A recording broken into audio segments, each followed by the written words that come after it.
हमेशा योगी मुख्यमंत्री नहीं रहेगा।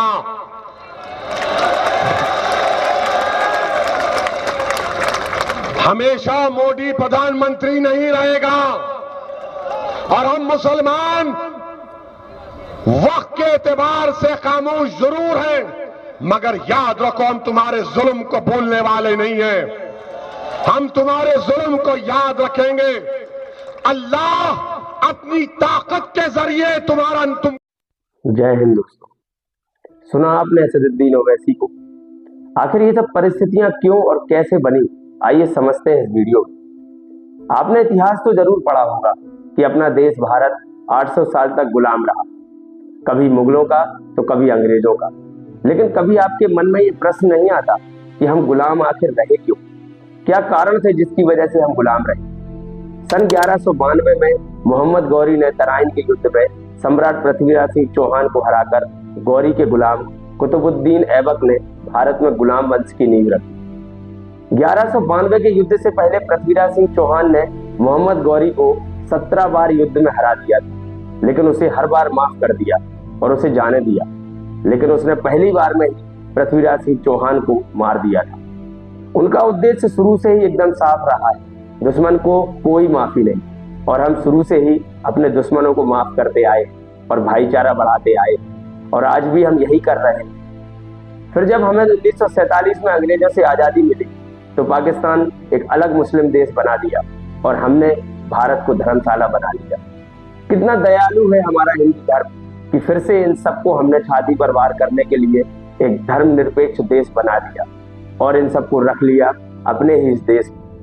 सभी सरकारें उनके ही इशारों पर उन्हें बढ़ावा देती रही, तो वही हिंदू इन 78 वर्षों में 80% ही बना रहा और मुस्लिम आबादी 3 करोड़ से बढ़कर 20 करोड़ हो गई, सीधी 7 गुना।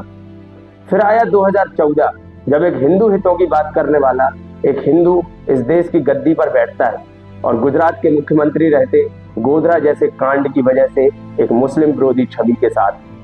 और 2017 में उत्तर प्रदेश के मुख्यमंत्री बने महंत योगी आदित्यनाथ, जिन्होंने उत्तर प्रदेश के माफियाओं पर जमकर बुलडोजर चलवाए, और उनमें से कुछ अतीक अहमद और मुख्तारी अंसार जैसे माफिया भी शामिल थे। योगी आदित्यनाथ तो अपराध को लेकर और अपनी हिंदुत्ववादी छवि को लेकर एक अलग नीति पर चल रहे हैं, लेकिन प्रधानमंत्री मोदी दुनिया में किसी भी देश का सर्वोच्च सम्मान लेने में पीछे नहीं हट रहे।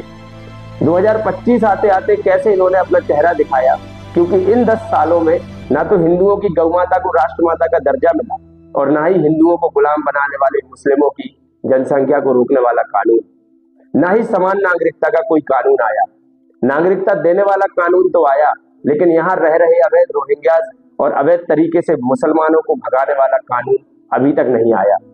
इन 11 सालों में सैकड़ों हिंदू मुस्लिम दंगे हो चुके हैं और पीड़ित आम जनमानस ही रहा है, क्योंकि ये नेता तो एसपीजी और एनएसजी की सुरक्षा में अपने बंगलों में सोते रहते हैं। दिल्ली दंगे देख ले या संभल में हिंसा, हाल ही में औरंगजेब की कब्र को लेकर नागपुर में हिंसा एक ताजा उदाहरण आपके सामने है। और जिस कब्र को लेकर ये दंगा हुआ, उस कब्र को सुरक्षा यही दे रहे। इस देश में अगर कोई राजनीतिक पार्टियां स्टार पार्टी दे दे तो ये बीजेपी वाले उनको देशद्रोही बताने में लग जाते हैं। लेकिन अब इन्हीं की पार्टी के प्रधानमंत्री ने ईद पर मुस्लिमों को सौगात मोदी एक तोहफा दे रहे हैं, जो 32 लाख मुस्लिम, ईसाई और सिखों को दी जा रही है। इस किट में दाल, चावल, चीनी, खजूर, कपड़े इत्यादि मौजूद है, जो इनको ईद मनाने में मदद करेंगे। इसका खर्चा कौन वहन कर रहा है, इसका अभी तक कुछ खुलासा नहीं हुआ है, और भाई कोई पूछ भी नहीं सकता, क्योंकि जेल थोड़ी जाना है ऐसे सवाल करके। क्या पता कब ईडी और सीबीआई सवाल पूछने के पीछे लगा दे। खुद का परिवार छोड़ चुके प्रधानमंत्री मोदी ईसाई समुदाय से मिलते वक्त देखिए क्या कहते, आप खुद ही सुन लीजिए। क्रिश्चियन कम्युनिटी के साथ तो मेरा संबंध कोई नया नहीं है, बहुत पुराना बड़ा आत्मीय नाता रहा है और बड़े वार्म रिलेशंस रहे हैं।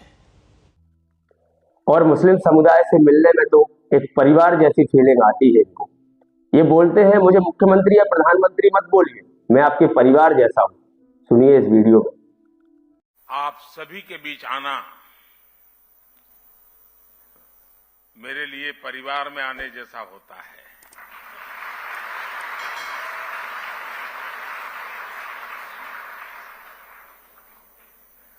और वो जो मैंने आज आपकी वीडियो देखा, फिल्म देखी, तो मेरी एक शिकायत है और मैं चाहूंगा कि इसमें सुधार कीजिए। आपने बार बार उसमें माननीय मुख्यमंत्री और माननीय प्रधानमंत्री कहा है।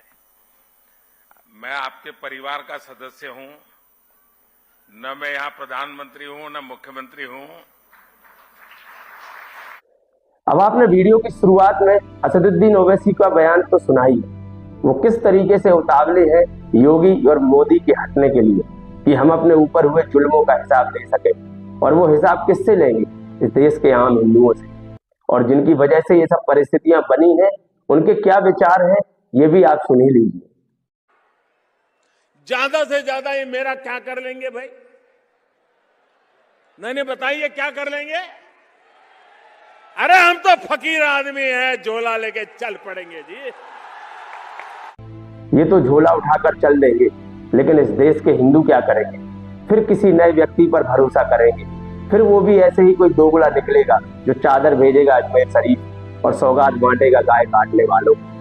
हमारे हिस्से में हमेशा से ही ऐसी गुलामी और यातनाएं लिखी हैं। अतः इस सबसे निपटने के लिए हमें खुद ही तैयार होना पड़ेगा और एकता में रहना होगा और ऐसे कालनेमियों से बचकर रहना पड़ेगा।